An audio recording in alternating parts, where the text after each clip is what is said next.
आलं असतं त्यांना पण आनंद घेता आला असता. आज पहिल्यांदा चालू आहे.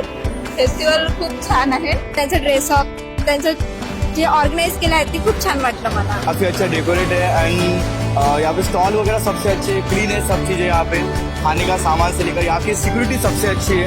खूप छान आहे, आम्हाला खूप आवडलाय आणि मनापासून खूप आनंद होत आहे. आणि हा खूप छान महोत्सव होता. खूप मजा आली. इथचे लाइटिंग्स, इथं सगळं, इथचं अँबियन्स सगळं खूप छान होतं. आणि चंद्रपूर शहरामध्ये हा पहिलाच असा खूप सुंदर प्रोग्राम आहे आणि खरोखर खूप छान वाटलं आम्हाला येऊन आणि खूपच मनोरंजन झालं.